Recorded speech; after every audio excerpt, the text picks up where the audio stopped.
Come, Amelia. Come and see with your own eyes how a real woman provides what you never could. A son. The sentence was handwritten in gold ink on the most luxurious wedding invitation of the year. Ethan, my ex-husband, thought this invitation would leave me weeping in a corner, mourning my fate as a discarded wife. He imagined I would shatter seeing him beside Chloe, the young woman now carrying his child. Unfortunately, Ethan forgot one thing.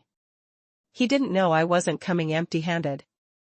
Tucked inside my expensive clutch was a voice recording that would turn his lavish party into a living hell and wipe that arrogant smirk right off his face.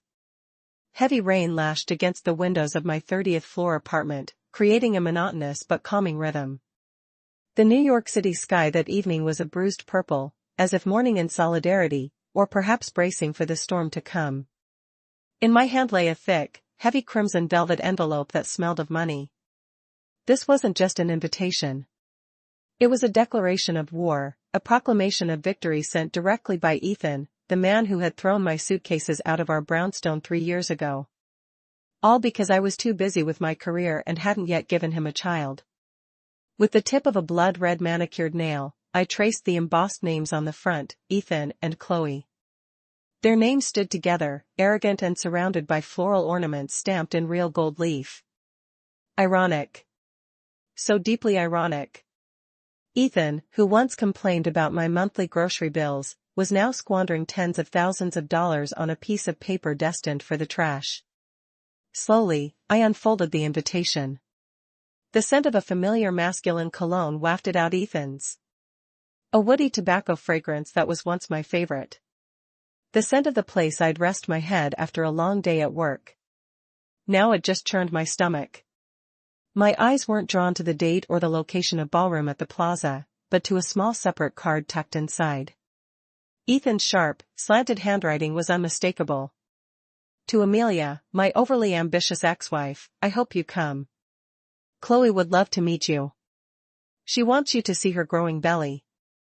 Come, learn how to be a complete woman. Don't die old and alone with no one to even say a prayer for you. I stood in silence. The ticking of the wall clock echoed loudly in the quiet room. If this had happened 2 years ago, I might have torn this card to shreds while screaming hysterically, then spent the night hugging a cheap bottle of wine and crying until my eyes were swollen shut. But the Amelia of today was not the Amelia of the past. The woman standing here was rebuilt from the rubble of devastation, brick by painful brick. I walked to the large mirror on my bedroom wall. The woman reflected there stared back at me with a sharp gaze. No tears, no sadness. Instead, the corners of my lips lifted slightly into a chilling, thin smile. The smile of a predator who has just watched her prey walk willingly into a trap. Ethan. Ethan, I murmured, my voice echoing off the walls. You think you invited a loser to your party? You think you're showing off? No, darling. You just opened the door to your own destruction. I tossed the invitation onto my king-sized bed as if it were a piece of trash. It was time to get ready. Tonight was a stage play, and I had to look perfect. More perfect than the bride herself. I stepped into my walk-in closet. Rows of designer gowns hung neatly, but my hand went straight to one special dress I had prepared a week ago. A black body-conscious gown from a European designer. Its heavy silk would hug every curve of my body with lethal precision. The cut was elegant, modest even, but it had a slit high enough to make anyone hold their breath when I walked. A color often associated with mourning. And indeed, I was going to a funeral, the funeral of my ex-husband's pride, which would die tonight. I sat up my vanity. The small bulbs around the mirror lit up, illuminating my bare face, a face I'd maintained with skin-our routines that cost more than Ethan's old monthly salary. I began by applying a thin layer of foundation, blurring my pores until my skin looked like flawless porcelain. I shaped my brows to be bold and sharp, giving an intimidating arch. Then the most important part, the eyes. I swept a champagne-colored eyeshadow across my lids with a touch of smoky brown at the outer corners. A sharp black liquid eyeliner was drawn into a fierce cat eye. This gaze had to pierce through anyone's defenses. Finally, the lips. I chose a matte lipstick in a deep burgundy. Dark, mysterious, and dangerous. Once my face was done, I moved to my hair. My long, straight, glossy black hair was straightened to perfection, then pulled up into a high, severe ponytail. The style tightened the skin on my face, making my cheekbones more prominent and exposing my long neck.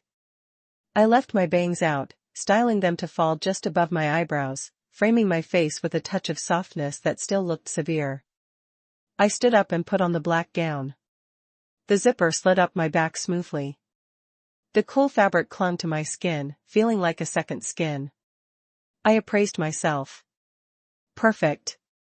I looked like a successful, independent, and expensive career woman. There wasn't a trace of a jilted ex-wife in sight. I put on long, dangling diamond earrings that nearly touched my shoulders, their sparkle blinding under the bedroom lights. Lastly, I picked up a pair of 5-inch red stiletto heels. The moment my feet slipped into them, my posture straightened automatically. The click, clack, click they made against the granite floor sounded like a judge's gavel, ready to deliver a verdict. Before leaving, I grabbed my smartphone. Tonight, this slim device was more dangerous than any gun. I opened my voice recordings, ensuring the file named Chloe's Surprise was still there, safe and ready to be played. My finger brushed across the screen as I felt my heart rate quicken slightly. Not from fear, but from adrenaline. The same sensation you get on a roller coaster as the cart slowly climbs to the peak before the free fall. I picked up a black clutch adorned with Swarovski crystals, slipped the phone inside, and snapped it shut with a decisive click. Tonight, New York would be my witness. Ethan wanted to flaunt his happiness. Fine, I would come. I would give him the loudest applause, but my applause would signal the beginning of the horror show that would become his life. I stepped out of my apartment and pressed the elevator button. The doors chimed open. My reflection stared back from the polished metal walls. Beautiful, elegant, and deadly. Ethan and Chloe, enjoy the last few hours of your laughter. Because the moment I step into that ballroom, your lives will never be the same again. My phone buzzed as I got into the car. A text from an unknown number, but I knew who it was. It was Ethan's mother, my ex-mother-in-law, whose tongue was as sharp as a razor blade. Don't embarrass my son tonight. If you're just coming to ask for money, you're better off staying home. I let out a small, dry, cold laugh.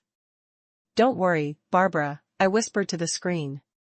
I don't need your money. In fact, I'm about to give your family a gift of priceless value. I pressed the accelerator. My black sedan sliced through the New York traffic, cutting through the curtain of rain toward the hotel where the party was being held. Every rotation of the wheels brought me closer to the moment of reckoning. But deep down, a small question lingered. Would Ethan realize my presence before it was too late? Or would he be too busy worshipping his new wife's pregnant belly to notice the venomous snake slithering onto his stage? The rain outside grew heavier, as if the sky was trying to wash away the city's sins and failing. My car's wipers moved frantically, creating a hypnotic rhythm. Behind the wheel, my eyes were focused on the wet asphalt reflecting the street lights, but my mind drifted far away, pulled into a current of memories I should have buried at the bottom of the deepest ocean.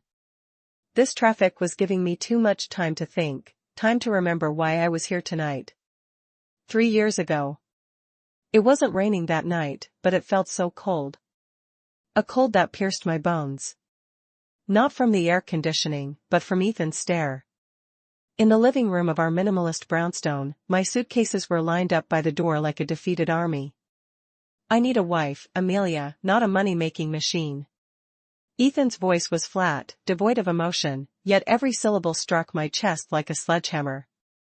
He stood with his arms crossed, looking at me as if I were a stranger who had overstayed her welcome.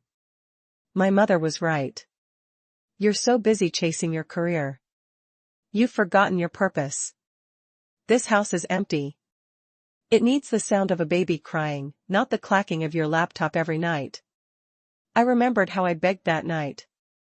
I remembered the salty taste of tears streaming into the corners of my mouth. I knelt, clutching the hem of his pants, promising to cut back my hours, promising to try another round of fertility treatments. But Ethan just sighed, then pushed my hand away with a rough, dismissive gesture. "It's too late," he said simply. "Chloe is pregnant." 2 words were all it took to kill me. Chloe, the intern at his firm, the girl who was nearly 10 years younger than me, the girl Ethan described as innocent, obedient, and fertile. That night, I was exiled from my own kingdom, replaced by a younger, more fruitful consort. My pride was shattered, ground into the marble floors I had chosen myself. The blare of a truck horn to my right jolted me back to the present. I blinked, gripping the steering wheel tighter. My breath came fast. The pain was still there, a permanent scar. But vengeance is a much more efficient fuel than sorrow. And fate, oh, fate has a very dark sense of humor. A week ago, just 7 days before that cursed invitation arrived, I was having lunch with a client at a fine dining restaurant in Soho. The place was chic with the calming scent of lemongrass and white tea. After the meeting, I went to the restroom to touch up my makeup. The restroom was more like a luxury hotel suite. Black marble walls, gold-plated sinks, and dim aesthetic lighting. It was empty. It was just me reapplying my red lipstick in front of the large mirror. Suddenly, the door swung open. The sound of hurried footsteps and heels clicking loudly against the marble broke the silence. "Yeah, just be patient. I'm trying to find somewhere quiet." The voice was high-pitched, childish, and a little whiny. I knew that voice. It was Chloe's. Instinctively, my body tensed, but instead of turning to confront her, my gut told me to hide. In a flash, I slipped into the last stall and locked the door without a sound. My heart pounded against my ribs. I peeked through the small crack in the door. Chloe stood at the sink, her back to me. She was wearing a sweet pastel dress, her hair in loose waves. She was pressing a brand new expensive phone to her ear. Her reflection in the mirror looked panicked. "Mr. Harrison, please don't just abandon me like this," Chloe hissed, her voice a half-whisper that carried perfectly in the room's acoustics. "Mr. Harrison," my brow furrowed. That was Ethan's direct superior, the CEO of his company, an old lek famous for his wandering hands. "I'm 2 months late, sir, and you saw the DNA test results yesterday," Chloe wailed, stomping her foot. "This is your baby, not Ethan's." My world stopped spinning. The clutch in my hand trembled. I clamped my other hand over my mouth to stifle a gasp. "This is your baby, not Ethan's." The sentence repeated in my head like a broken record. "Are you crazy telling me to get rid of it?" The doctor said, "My womb is weak. If I have an abortion, I might never be able to have children." Chloe was practically shouting now. All pretense of privacy gone. She started to cry, but it was the manipulative crocodile tear crying she was known for. "You know how stupid Ethan is. He believed it the second I told him it was his. He was so happy. He's even marrying me next week." There was a short pause as she listened to the person on the other end. Then she wiped her tears away, her expression turning cunning. "Fine. If you won't take responsibility now because you're scared of that battle-axe wife of yours, I'll just marry Ethan. Let him be the father. Let him provide for your child. But you are going to transfer me $50,000 right now for additional wedding expenses, or I'm sending this ultrasound to Mrs. Harrison. I'm waiting for the transfer. Love you. Mean it. Bye." The call ended. Chloe took a deep breath, fluffed her hair in the mirror, and smiled at her reflection as if nothing had happened. She walked out of the restroom, leaving a cloying sweet perfume in her wake. Inside the stall, I was frozen. My knees were weak, but in my hand, my phone was lit up. The screen showed a recording time of 3 minutes and 45 seconds. I had recorded everything. Every word, every panicked whisper, every disgusting confession. God doesn't sleep. He had just handed me a live grenade. Ethan cast me aside because I couldn't give him a child. And now he was about to marry a woman carrying his own boss's baby, thinking it was his flesh and blood. How tragic. How utterly pathetic. Back in the present, my car pulled into the grand portico share of the five-star hotel. The light from a massive crystal chandelier in the lobby was dazzling. A valet in a sharp uniform jogged toward my car with an open umbrella. I put the car in park and took a deep breath, filling my lungs with courage. That memory was my weapon. The pain from 3 years ago was my shield. I glanced one last time at my phone on the passenger seat. The recording was safe. Ethan wanted to show off his victory. Oh no, tonight he wouldn't be winning anything but a lifetime supply of shame. The valet opened my car door. The humid night air greeted me. Good evening, ma'am. Welcome to the wedding of Mr. Ethan and Miss Chloe, the attendant said politely. I gave him a wry smile as I swung one long leg out onto the pavement. Good evening, I replied softly, my eyes fixed on the wide-open entrance to the ballroom. Thank you for the welcome. Make sure you stick around. There's going to be a show you won't want to miss. I stood tall, smoothed my dress, and began to walk inside. But I stopped short when I saw who was standing by the guest reception table. Barbara, Ethan's mother, the old woman who had always looked down on me. She was laughing loudly, showing off a gold tooth to one of the guests. But her laughter died the moment her eyes met mine. Her eyes widened, her mouth falling slightly open, as if she'd seen a ghost. I didn't flinch. I walked straight toward her. This was just the beginning. The marble floor of the hotel corridor clicked in rhythm with my red heels. Click, clack, click.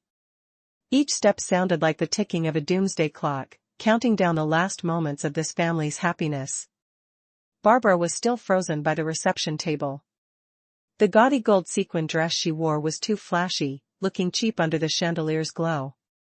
Her neck and wrists were laden with chunky gold jewelry, the classic look of someone screaming to the world they'd just come into new money. I didn't slow my pace. I straightened my back, lifted my chin a little higher. A sweet smile, the kind I reserved for difficult clients, was plastered on my lips. Good evening, Barbara, I said softly as I closed the distance between us. My voice was calm, a stark contrast to her face, which was tense as if she'd seen a ghost. Barbara blinked, her eyes scanning my appearance from head to toe. A flash of envy she couldn't hide flickered in her eyes as they landed on my clutch, and the diamond earrings dancing by my ears. She had expected me to arrive with swollen eyes and shabby clothes, but what stood before her was a woman who looked like she could buy the self-respect of her entire family. Amelia, she hissed, her voice catching in her throat. Then her mask of arrogance snapped back into place. She folded her arms across her chest, her chin jutting out. I didn't think you'd have the nerve to show up, or are you here to beg for more alimony? The young women at the reception desk, Ethan's cousins, who used to borrow my designer bags without asking, now looked down, avoiding my gaze. They nudged each other, whispering frantically. I let out a small, polite laugh, as if she'd just told a witty joke at a cocktail party. You have such a sense of humor, Barbara, I replied casually, reaching into my clutch. I pulled out a thick envelope. Not money, of course, just a stack of toilet paper folded to feel substantial. A subtle symbolic insult. I'm here to celebrate Ethan's happiness. This is just a small token of my affection. I hope it's enough to buy milk for your future grandchild. Barbara snatched the envelope from my hand, her eyes gleaming with greed as she felt its thickness. Good. Glad you know your place. Go on in. Don't cause a scene. A lot of important people are in there, including Mr. Harrison, Ethan's boss. Don't embarrass us. That name made the corner of my mouth twitch. Mr. Harrison. Oh, Barbara, if only you knew how close your grandchild already was to Mr. Harrison. Of course, Barbara. I promised to be very memorable, I whispered, then walked past her. An usher opened the massive double doors to the grand ballroom. The cool air conditioning mixed with the scent of thousands of tuberoses and lilies hit my skin. A live orchestra playing romantic jazz filled the air. The room was magnificent. High ceilings were draped in white and gold fabric. Hundreds of guests milled about, wine glasses clinking, polite laughter echoing. But the moment I stepped onto the red carpet, the atmosphere shifted. One head turned, then two, then 10. Like a domino effect, a hush spread from the entrance toward the center of the room. The orchestra continued to play, but human conversation ceased. I walked slowly, savoring every second. My black gown seemed to absorb the light, making my silhouette sharp and stark against the sea of guests dressed in pastels. The whispers began, hissing like snakes in the grass. Who is that? Is she an actress? Are you kidding? That's Amelia, Ethan's ex-wife. No way. She looks so different. She used to be so plain now. Wow, she looks incredible. Look at her dress. That's the new Alexander McQueen. That's a $50,000 dress. Poor Chloe. She can't compete with that aura. The words flowed into my ears like honey. I didn't look left or right. My gaze was fixed straight ahead on the magnificent stage at the far end of the room. There they stood. Ethan looked dashing in an ivory tuxedo, laughing loudly as he greeted a VIP guest, clearly proud of his life's achievements. Beside him, Chloe sat on a gilded throne-like chair. She wore an enormous ball gown covered in Swarovski crystals. It was too much, too over the top. She looked like a runaway wedding cake. Her hands never stopped caressing her slightly protruding belly, showing it off to every guest who came to greet them. I continued to walk, parting the crowd. People instinctively moved aside, giving me a clear path as if I were a queen inspecting her subjects. I paused near the VIP buffet table, taking a glass of champagne from a passing waiter's tray. He stared at me, his mouth agape. I took a small sip of the golden liquid, wetting my dry throat. My eyes scanned the VIP area in front of the stage. Ah, there he was. At the frontmost round table sat a middle-aged man with a pot belly and a shiny bald head. Mr. Harrison. He was laughing uproariously, a cigar in one hand. His other arm was draped over the back of his wife's chair, a thin, stern-faced woman who looked bored to tears. Mr. Harrison, the biological father of the fetus Chloe, was currently stroking on stage. The scene was so surreal. 3 con artists gathered in one room celebrating a lie they had woven themselves. And I was the one holding the scissors, ready to cut the thread. I set the barely touched glass down on a table. It was time. I began walking again, this time toward the line to greet the couple on stage. The line was long, but as soon as people realized who was standing behind them, they suddenly urged me to go ahead. They wanted to see the drama. They were thirsty for conflict. I could see the wild curiosity in their eyes. Now I stood at the foot of the stage steps. The stage was high, decorated with thousands of imported white roses. The spotlights were blinding. Ethan was busy laughing with a colleague when he noticed the shift in mood.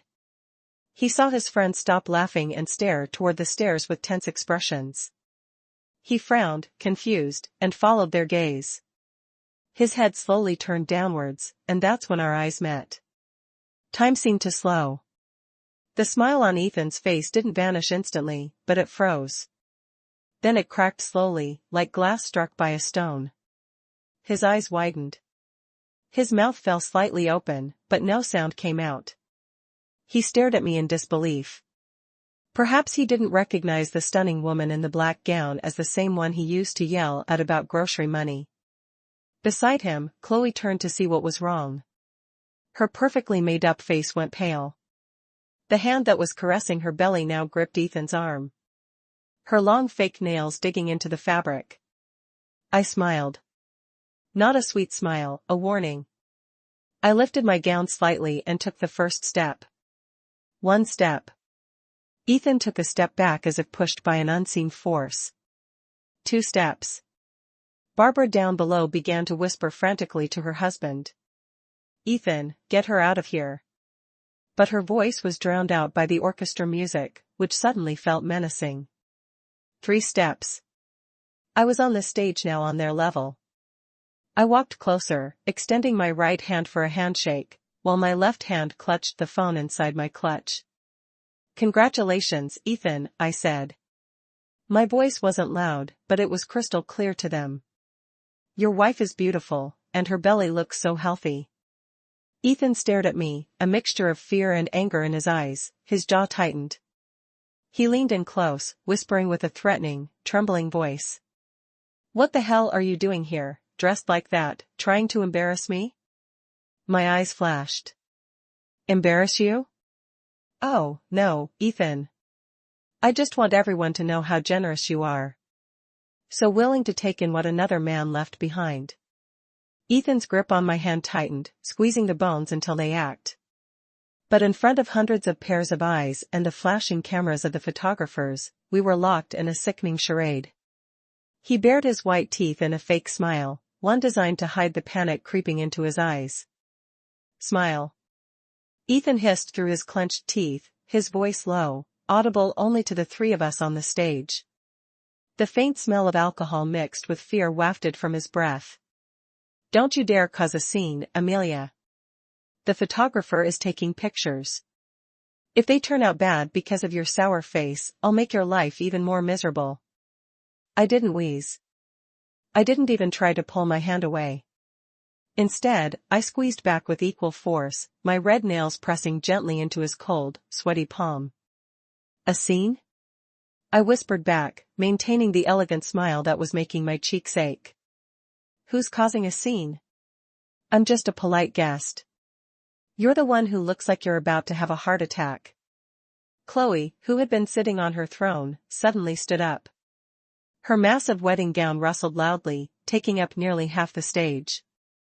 She slid her arm through Ethan's as if declaring ownership. Her baby doll face was arranged in a sickeningly sweet expression.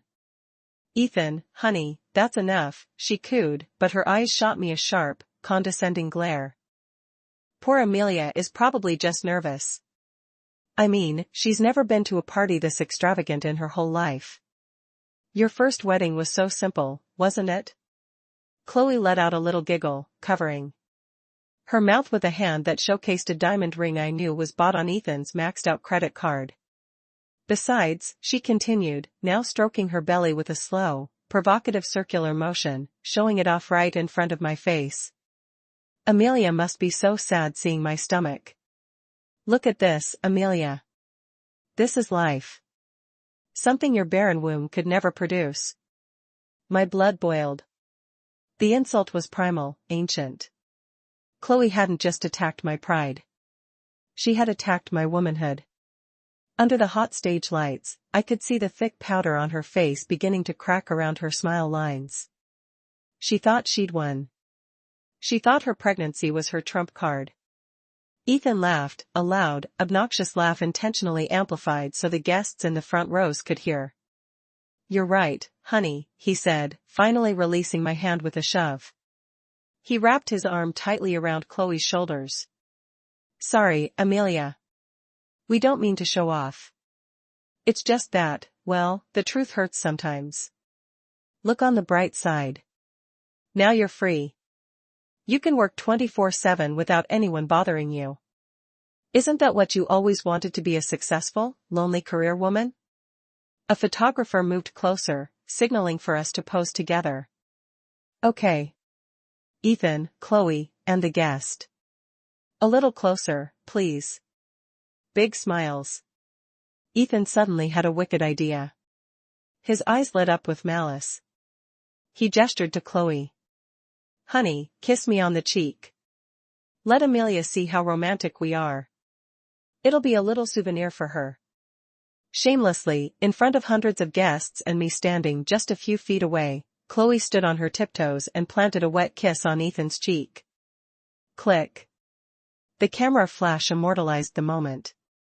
The moment my ex-husband and his new wife tried to grind my face into the dirt, the guests below began to whisper again, wow, Amelia has some serious nerve to stand there and take that. Ethan is being such a jerk. He's just rubbing it in her face, and Chloe's mouth is just as nasty. I guess they're perfect for each other. Ethan released Chloe and turned back to me, feeling triumphant. He thought he had successfully made me the object of pity for the entire room. Okay, you can go down now, he said, waving his hand as if shooing away a fly. Don't hang around too long. You're ruining the view. The food in the VIP section is excellent. Eat a lot. It's free. Maybe it'll improve your mood. I took a deep breath, letting the cool air extinguish the fire raging in my chest. I couldn't lose it now. Emotion was the enemy of a perfect plan. If I got angry, I would look like a crazy ex-wife. I had to stay elegant. I had to stay cold. Slowly, I took a step back, but not to go down the stairs. My eyes were fixed on an object standing next to the bride's throne, a standing microphone left over from the ceremony and not yet cleared by the sound crew. I looked at Ethan, then at Chloe, who was still smirking while holding her belly. Thank you for the advice, Ethan. Chloe, I said, my voice loud enough for them to hear without the mic. But before I go down and enjoy the free food you're so proud of, may I offer one final gift? Ethan frowned, suspicious. A gift? What kind of gift? Don't try anything. It's not a thing. I replied quickly, walking calmly toward the microphone stand. Just a prayer and maybe a song, a sweet farewell to our past. You used to love it when I sang. Ethan froze. He remembered I used to be the lead singer of a band in college. His massive ego probably thought I was about to sing a sad heartbreak song, further proving how I wasn't over him. That would only feed his narcissistic need to be adored. He looked at the MC who was standing bewildered at the side of the stage and gave an arrogant nod. Give her the mic, he commanded the sound crew. Then he looked back at me with a condescending smirk. Fine, sing. Entertain us. Just pretend you're the hired help for the night. Fool. Such a fool. Arrogance is the most effective blindfold. I reached for the microphone stand. The cool metal touched my palm, giving me a tangible sense of power. I lifted the mic from its holder, gripping it tightly.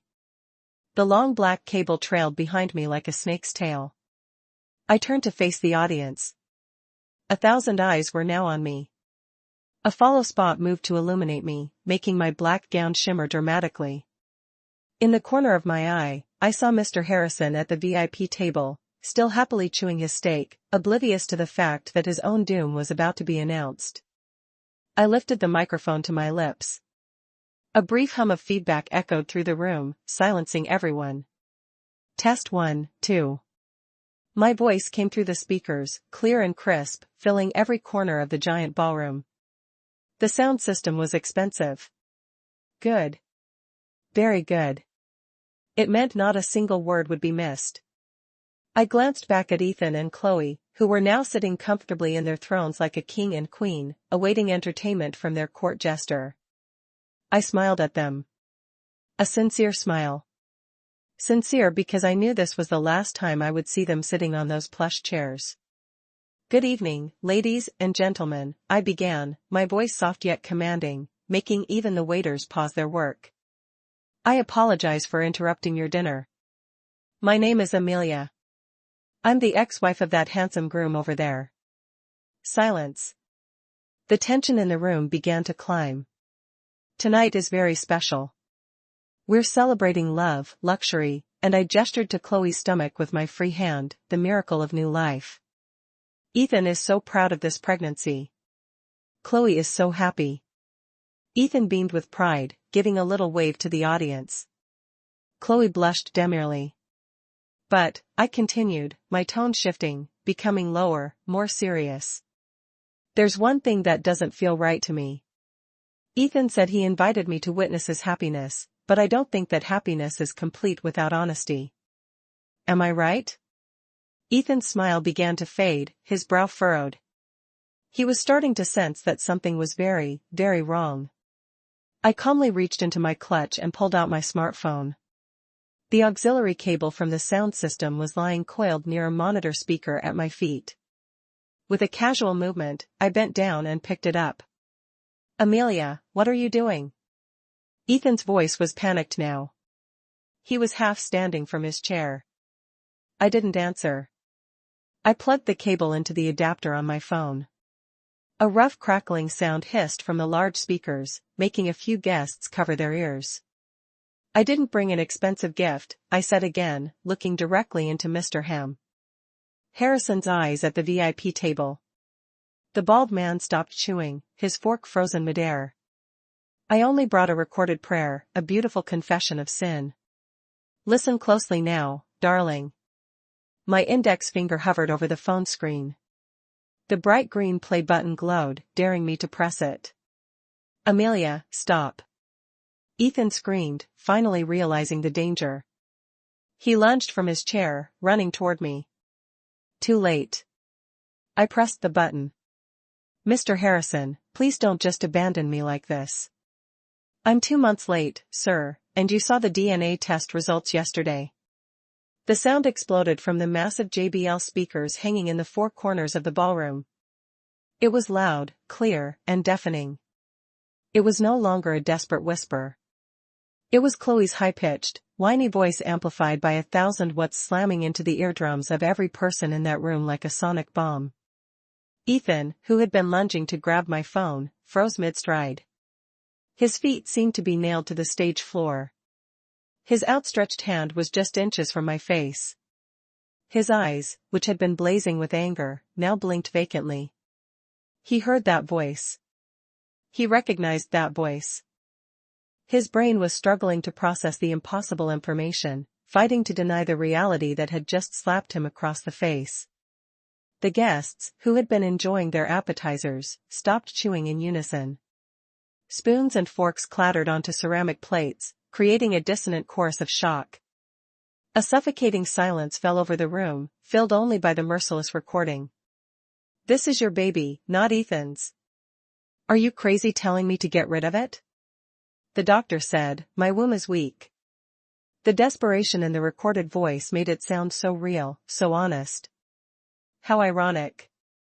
Chloe's honesty only surfaced when she was planning her greatest lie. I stood perfectly still beside the microphone stand.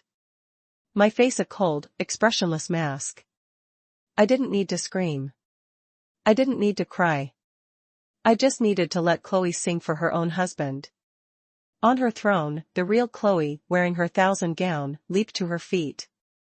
The bouquet of white roses in her hand fell, rolling across the stage floor. Her glowing rosy face was now as white as a sheet. Her mouth hung open, her eyes darting around wildly, as if hoping this was just a nightmare. She looked at me with a pleading, horrified expression, the look of an animal that realizes its neck is on the chopping block. But the recording wasn't over. The best part was just beginning. You know how stupid Ethan is. He believed it the second I told him it was his. He was so happy. He's even marrying me next week. Bam. That line landed like a punch to Ethan's gut. I could see the exact moment his soul shattered. His strong body wavered. He stumbled back a step, his legs turning to jelly. The handsome face he had paraded so arrogantly moments before completely collapsed. A deep flush crawled up his neck and flooded his face, not from embarrassment, but from unbearable humiliation. The word "stupid" Ethan echoed off the ballroom walls, laughing at him. The entire room erupted. "Oh my God, that's Chloe's voice. It's Mr. Harrison's baby. Jesus." Ethan got played. The whispers turned into an angry buzz.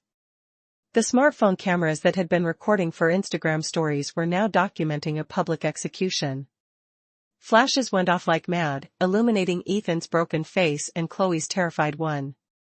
I slowly turned my gaze to the VIP table, table number 1, where the baby's father sat. The scene there was just as chaotic. Mr. Harrison was choking on his expensive wine. Red liquid sprayed from his mouth, staining the white tablecloth and his silk shirt. He coughed violently, his face turning purple. His eyes bulged, darting from the speakers to his wife. Mrs. Harrison, Catherine Harrison, the woman known as the Dragon Lady, the majority shareholder of the company where Ethan worked, did not scream. She did not cry. She sat perfectly upright, terrifyingly calm, but her hand holding the steak knife was gripping the silver handle so tightly that her knuckles were white. Her gaze was fixed straight ahead, empty yet deadly, piercing through the back of her trembling husband.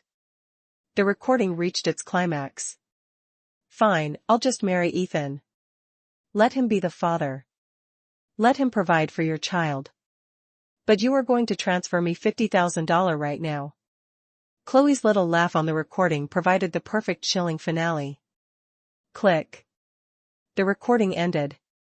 Silence once again consumed the ballroom, but this time it was a heavy, dense, and dangerous silence. The air before a hurricane makes landfall. Ethan slowly turned his body. His movements were stiff like a broken robot. He wasn't looking at me anymore. His eyes were locked on one person, Chloe. Ethan's breathing was harsh and ragged, audible through the still live microphone near me. His chest heaved. The veins in his neck and temples bulged, pulsing grotesquely. Ethan, Chloe whimpered, her voice small and trembling, lost in the vast room. She stumbled backward, bumping into her throne and nearly falling. Honey, that's edited. It's AI. I swear, Ethan, Amelia's lying. She's using AI to destroy us. She tried to deny it with the most idiotic excuse she could conjure. Tears began to smudge her mascara, creating black streaks down her pale cheeks. Ethan didn't answer. He took a step forward, then another. Edited. His voice came out as a hoarse rasp as if his throat were full of sand. That whiny voice. The way you laugh. The way you call him sir. I know that voice by heart, Chloe. I hear it in my sleep. Honey, please just listen to me. Shut up. Ethan's roar was so loud it caused a shriek of feedback from the sound system. He grabbed a floral decoration stand next to him and slammed it to the floor. Crash. The crystal vase shattered, sending water and rose petals scattering around their feet. Female guests screamed. Some stood up, ready to flee. Hotel security started running in from the side doors, but hesitated to come onto the stage. Ethan lunged forward and grabbed both of Chloe's shoulders, shaking the pregnant woman so violently that the tiara on her head went askew. So, what was I all this time? Huh? He screamed in her face, spittle flying from his mouth. A clown? A garbage can for my boss's filth. Answer me. You're hurting me, Ethan. It hurts. Chloe cried hysterically, trying to break his grip. My stomach. Our baby. Our baby. Ethan laughed. A laugh that sounded like a madman. That's not my baby. That's the child of that old bastard. Ethan pointed a trembling finger toward the VIP table, toward Mr. Harrison, who was now trying to sneak out a side door, abandoning his wife. But before Mr. Harrison could escape, the sound of shattering glass stopped him. Smash. Catherine Harrison was on her feet.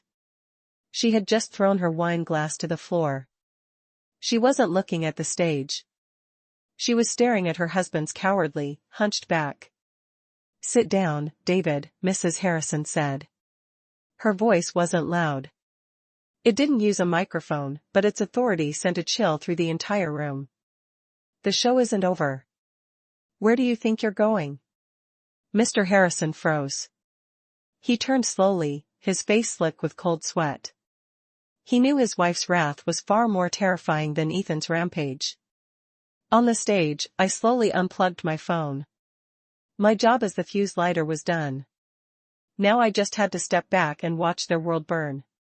I began to move toward the dark edge of the stage, letting the spotlight fully illuminate the family drama as it shattered into a million pieces. But as I was about to descend the stairs, Ethan suddenly turned to me. His eyes were red, wet, and filled with desperation. His rage at Chloe momentarily shifted to a pleading look in my direction. Amelia, he called out, his voice cracking. Tell me this is a lie. Tell me you were just trying to prank me. I stopped. I looked at my ex-husband, the man I once loved, the man who threw me away for the woman now sobbing at his feet. I brought my lips close to the microphone one last time. A lie? I asked softly. Ethan, didn't you say it yourself in your invitation? Come see a perfect woman give me a child. Well, now you've seen it. Your boss's child looks very healthy, don't you think? Ethan collapsed. His knees hit the stage floor. He let out a raw guttural roar, a long agonizing scream of a man whose masculinity and pride had just been flayed alive in public. And in the middle of that chaos, Catherine Harrison began walking toward the stage. Her steps were calm, but her gaze promised a swift and merciless execution. Mrs. Harrison's footsteps were heavy, climbing the stage steps one by one with a slow, deadly tempo. Her heels struck the wooden stage in time with the frantic heartbeats of hundreds of breathless spectators. She didn't run or scream. She walked with the placid demeanor of an executioner long accustomed to severing heads without soiling her own attire. As she passed me, I caught her scent, not floral perfume like Chloe's, but a sharp, cold, and intimidating musk. She paused beside me, looking at me from behind her gold-rimmed glasses. There was no smile, just a small, almost imperceptible nod, a silent acknowledgement. Good work. Now step aside. I'll handle the cleanup. I backed away, ceding the main stage to the apex predator. Ethan was still on his knees, his breath coming in ragged gasps. He looked up at Mrs. Harrison's approach with a flicker of false hope.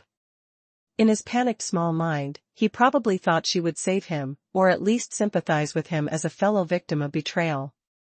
Ma'am, Mrs. Harrison.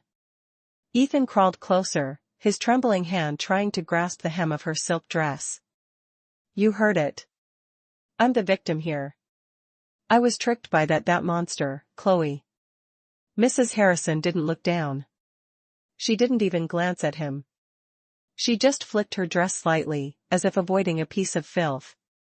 She continued walking straight toward Chloe, who was now huddled in the corner of her throne like a wet rat. Chloe looked up, her eyes swollen, mascara streaming down her pale cheeks. Seeing Mrs. Harrison towering over her, Chloe's nerve completely failed.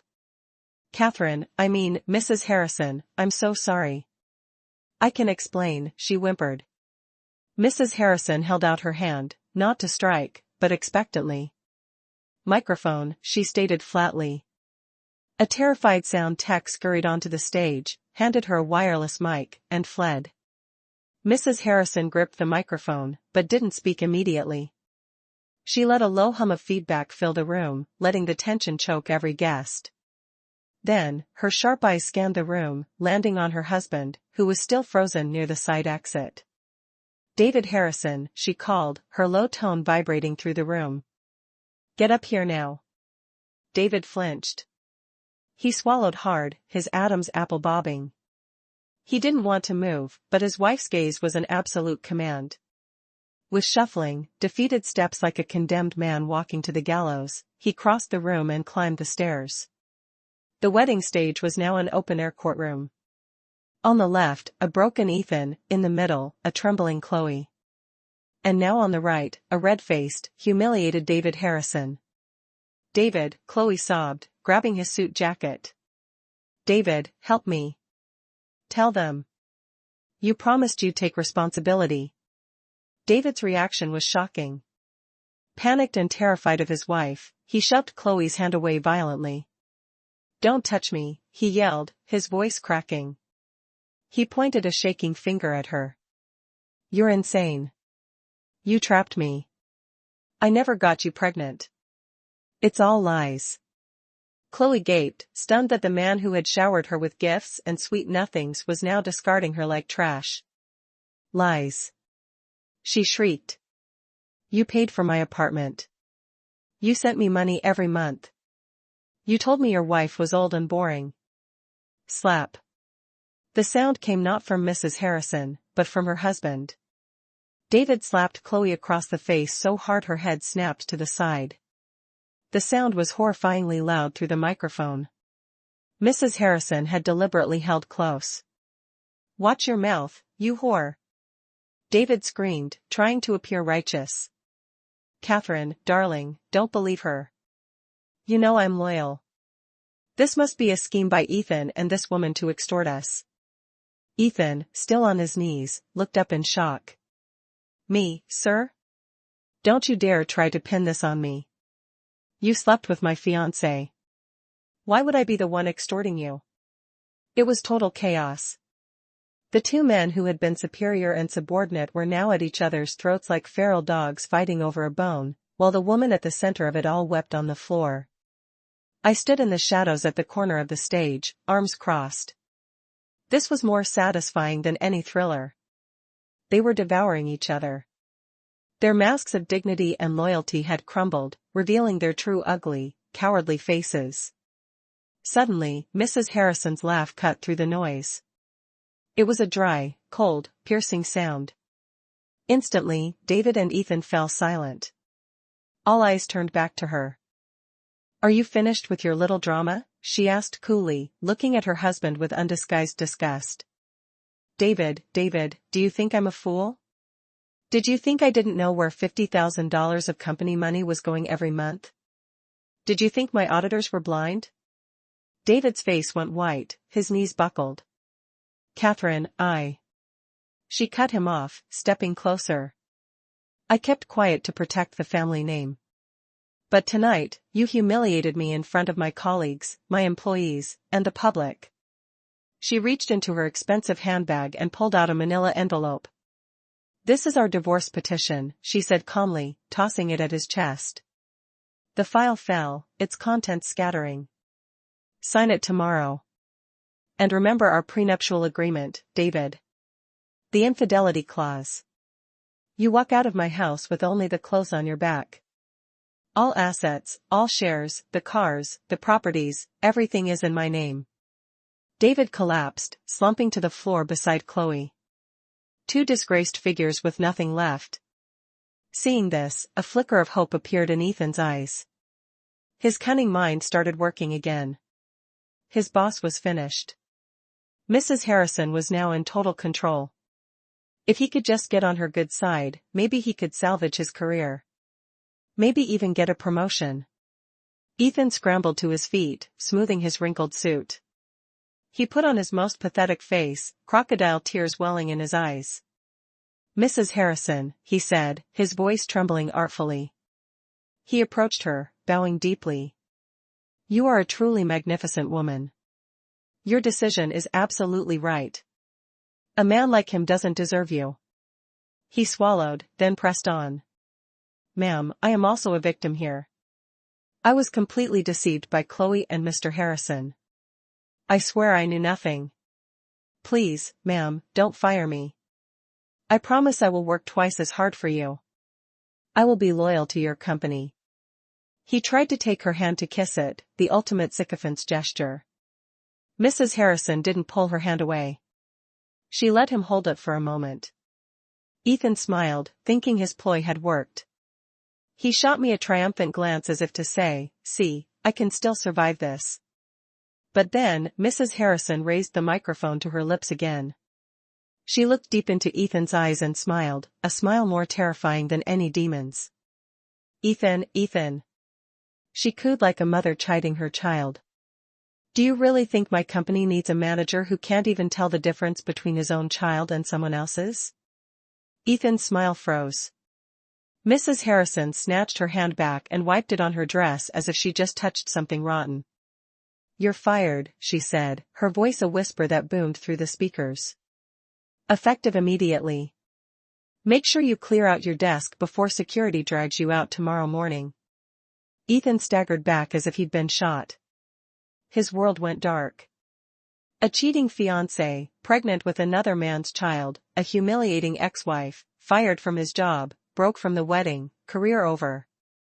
Mrs. Harrison wasn't done. She turned to me, standing in the shadows. "Amelia," she called. I stepped forward into the light. "Yes, ma'am." "You're a marketing manager at our competitor's firm, are you not?" she asked loudly. I nodded confused. "Be in my office tomorrow morning at 9 o'clock, she commanded, making sure everyone, especially Ethan, could hear. The general manager position just opened up. It requires someone smart, meticulous, and with guts. Someone like you. I'm offering you 3 times your current salary. What do you say?" Ethan's eyes bulged. He stared at me, then at Mrs. Harrison, then back at me. This wasn't just a defeat. It was a massacre. I smiled sweetly, so sweetly at the living corpse that was Ethan. That's a very tempting offer, Mrs. Harrison. I replied calmly. No, Ethan screamed. That's my position. Amelia, you can't do this. He charged toward me, his fists clenched, his face a mask of vengeful rage. His sanity was gone. He was going to hit me. We were only a few feet apart. I didn't move. Suddenly, a black shadow shot out from the side. Thwack! Ethan's body was thrown backward, flying through the air for a split second before hitting the hard stage floor with a sickening thud. His jaw had just met the massive fist of a man in a black suit who had appeared from nowhere. Fresh blood sprayed from Ethan's mouth, staining his proud ivory tuxedo. The man who hit him, Mrs. Harrison's head of personal security, stood firmly in front of me, a human wall. Mind your manners in front of Mrs. Harrison, the man growled, his voice a low rumble. I didn't even blink. I watched Ethan groaning on the floor, clutching a possibly broken jaw. He tried to get up, but slipped on the scattered rose petals and spilled water from the vase he himself had smashed. Clean up this mess, Mrs. Harrison ordered her security chief, not even glancing at Ethan. I don't want to see these traitors' faces in my building ever again. She paused, then looked at the pale-faced hotel manager cowering in the corner. And make sure the bill for all damages, property and otherwise, is sent to Ethan's personal account. Do not charge a single dollar to the company. Ethan's swollen eyes flew wide open. The pain in his wallet was suddenly sharper than the pain in his jaw. The wedding cost a fortune. Money he was counting on from a company bonus and gifts from Mr. Harrison to cover. Without them, he was ruined worse. He was buried in debt for life. Ma'am, please. He tried to speak, but the blood in his mouth made him choke. I don't have that kind of money. Your salary? Mrs. Harrison cut in coldly. Oh, you forgot. You're unemployed now. She turned her back on him and descended the stage with the grace of a queen who had just passed sentence. She stopped in front of me, patted my shoulder gently, and said, "My office, 9 a.m. Don't be late." Then she was gone. After her departure, the room descended into a wild chaos. Guests were no longer whispering. They were openly pointing, laughing, and recording. Instant karma. My Instagram live is blowing up. Zoom in on Chloe's face. Her makeup is a disaster. Chloe was still on the floor, hiding her face with the tattered remains of her bouquet as guests swarmed the stage like hungry paparazzi. David Harrison had vanished, having escaped through a service exit, leaving these two fools to face the humiliation alone. And then came the final act of this tragic comedy. Barbara, Ethan's mother, scrambled onto the stage, gasping for breath. I thought she was going to comfort her son. I was wrong. In this family, money always screamed louder than blood. Ethan! She shrieked, shaking her son's limp body. What did she mean? We have to pay for all this. Where will we get the money? We mortgaged the house for the down payment on this venue. Mom, it hurts. Ethan groaned. You think you're in pain? She screeched, beating his chest with her fists. You told me Chloe was rich. You said she was some big shot's mistress with lots of money. How did this happen? We're going to be homeless, Ethan. Homeless. Then Barbara's gaze fell on Chloe. Her eyes turned predatory. This is all your fault, you damned girl. She lunged at Chloe, grabbing handfuls of her elaborately styled hair. Chloe's imitation diamond tiara flew off and clattered pitifully on the floor. Let go of me. It hurts. Chloe screamed. Give me back my son's money, you cheap liar. Getting pregnant with another man's baby and tricking my son into marrying you. Barbara spat directly in Chloe's face. The scene was grotesque.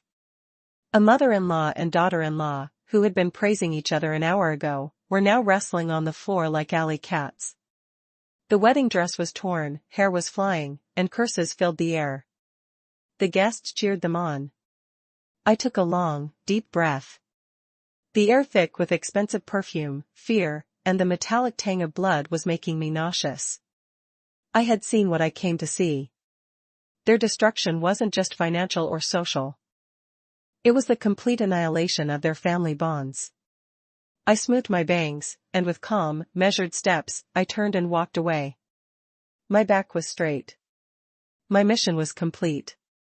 But just as I took my third step, a cold, trembling hand grabbed my ankle. I stopped and looked down. It was Ethan. He had crawled across the floor, dragging his broken body just to reach me. His face was a wreck, but the most terrifying part was his eyes.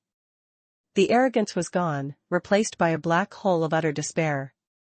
"Amelia," he rasped, his fingers clutching my stiletto. "Don't go. Help me." I stared down at him as if he were an insect on my shoe. "Help you? Help you with what, Ethan? Don't you have a perfect wife and a loving mother? They're right over there." I gestured with my chin toward the brawling women. He shook his head weakly, tears mixing with the blood on his face. "They're insane. I have no one left. Amelia, only you. You're my wife. We can fix this. I'll divorce Chloe right now. We can start over. You still love me, right? You came here because you still care." The delusion was breathtaking. He thought my arrival was proof of love. He thought after everything he had done, I would melt at the sight of his suffering. A small laugh escaped my lips. "Ethan. Ethan." I crouched down, bringing my face close to his battered one so he could clearly see the absolute lack of pity in my eyes. "You've misunderstood. I didn't come here to win you back. I don't pick up trash once it's been thrown out." I reached out as if to caress his cheek.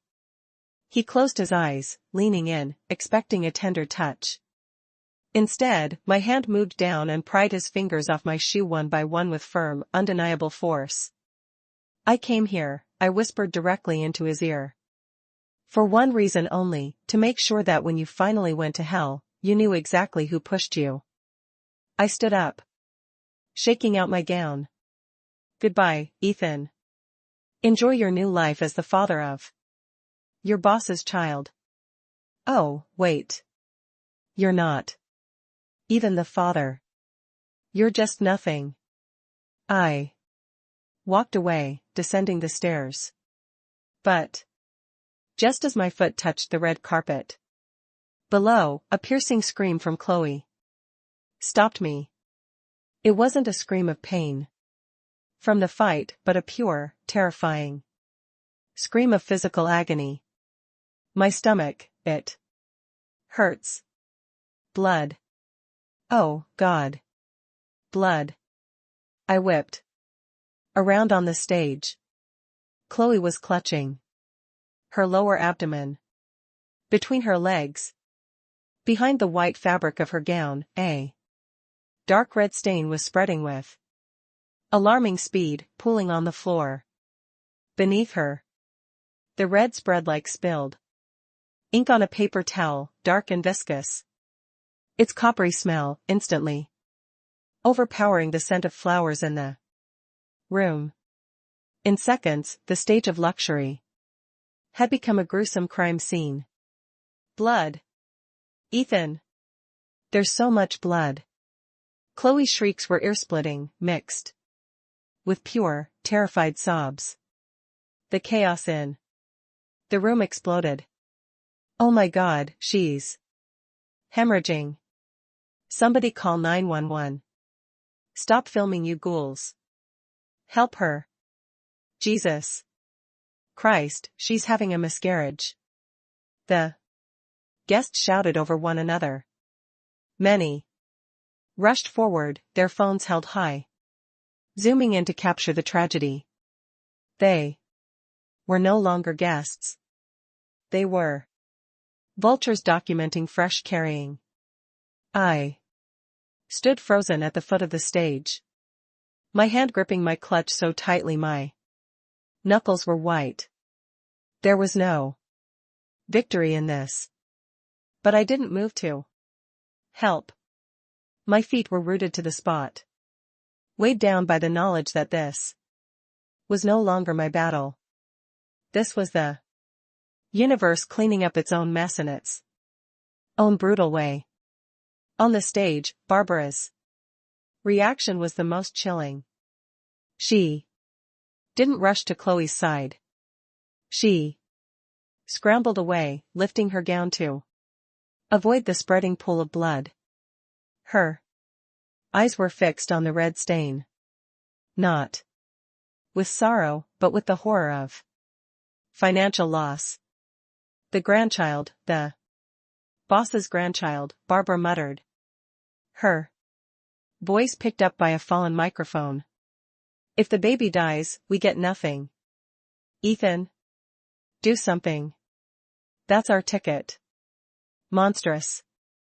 Utterly monstrous.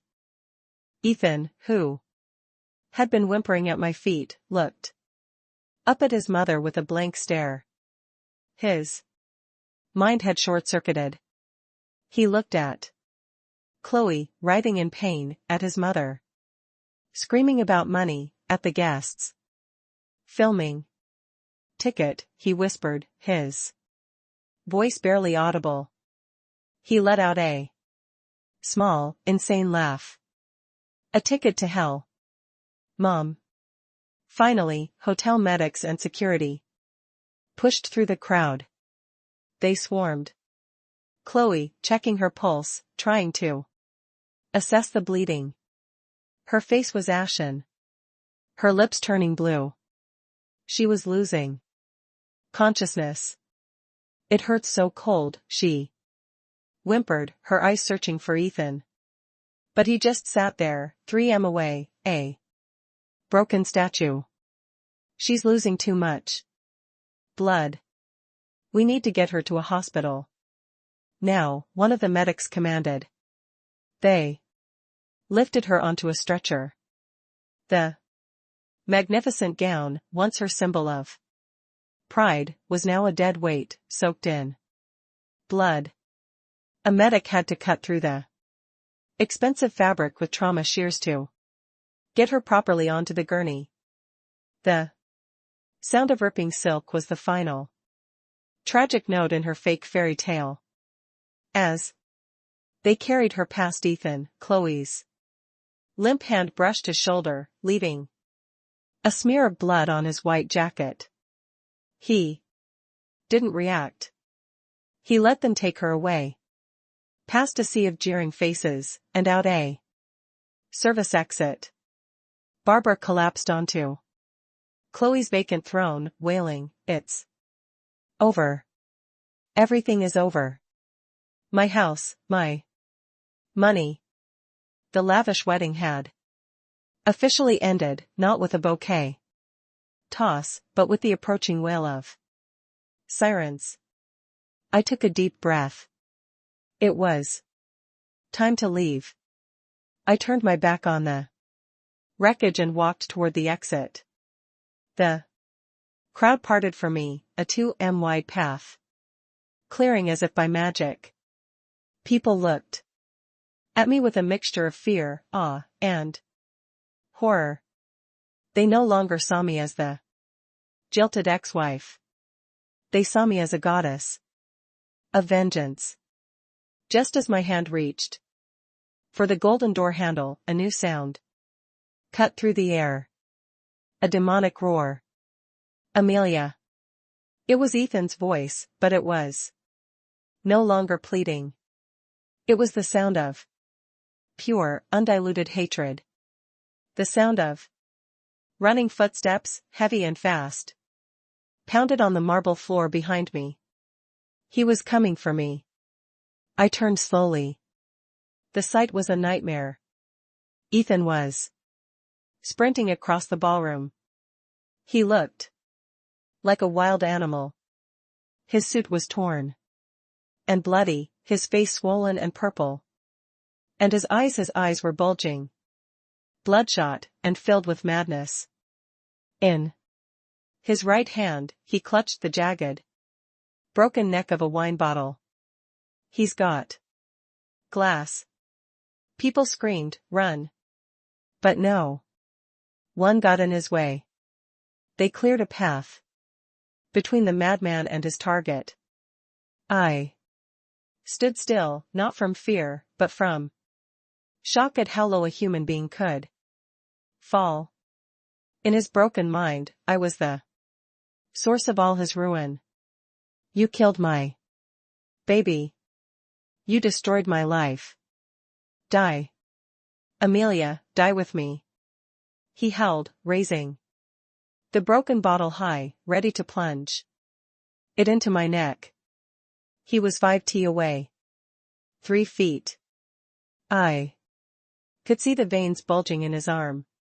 2 feet. Time stopped. The stench of alcohol and blood hit my face. The sharp glass began its descent, but it never reached me. Crack. The sound of breaking bone was crisp and sickeningly loud. A massive hand in a black suit sleeve had caught Ethan's wrist mid-swing. Mrs. Harrison's security chief. He hadn't just stopped the blow. With a single, brutally efficient twist, he snapped Ethan's wrist. Ethan's roar of rage turned into an unholy scream of pain. The broken bottle clattered to the floor. The security chief kicked the back of Ethan's knee, sending him sprawling face first onto the marble, then pinned him there with a knee to the back of his neck. Stay down or I break the other one, he growled. Police. Sirens grew louder. 4 officers stormed into the ballroom.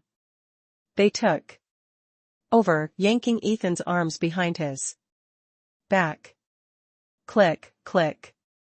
The sound of handcuffs snapping shut was the perfect closing symphony to his destruction. As they dragged him past me, he fought against them, turning to face me one last time. His voice was a shaking, venomous whisper.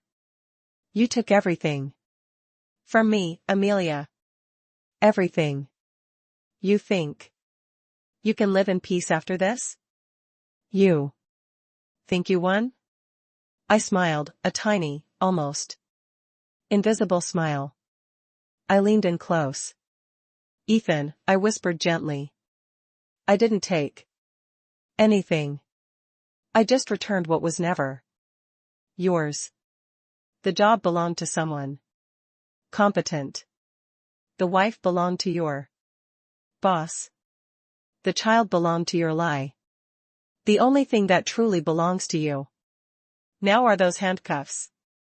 He screamed and spat in my face. The mixture of saliva and blood hit my cheek. The police yanked him away and I heard a rifle butt connect with his back. I didn't wipe it off. I let it sit there. A warm, disgusting medal of honor. A final testament to the pathetic creature I had once cried over. I'll be back, Amelia. I'll hunt you down. His voice faded as he was dragged out of the hotel. The ballroom was finally quiet. The hollow silence after a storm. I calmly took a tissue from my clutch and wiped my cheek. The remaining guests avoided my eyes. They knew now. Never ever cross a woman with nothing left to fear. I walked to the main entrance. The glass doors slid open automatically.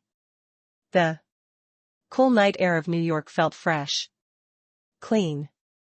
As the valet brought my car around, a black luxury sedan pulled up in front of me. The rear window slid down. Inside, Mrs. Harrison sat looking tired but satisfied. My offer was Serious, Amelia, she said. My office. Tomorrow, 9 o'clock a.m., wear red. It suits A. Leader. The window slid back up and the car drove off. I looked up at the New York sky. The rain had stopped. A single stubborn star was visible through a break in the clouds. I got into my car. My body finally relaxing. I let out a long shuddering breath, expelling 3 years of poison from my lungs. And then I started to laugh. I laughed until my stomach hurt. Laughed at the absolute absurdity of it all. I started the engine and pulled away, leaving the cursed hotel and all its ghosts behind me. In my rearview mirror, the magnificent building shrank, swallowed by the night, leaving only a story of how a wedding party became a funeral for pride. Life is an echo. What you send out comes back. What you sow, you reap. And tonight I was going home with clean hands, a light heart, and a future shining brighter than all the city lights combined.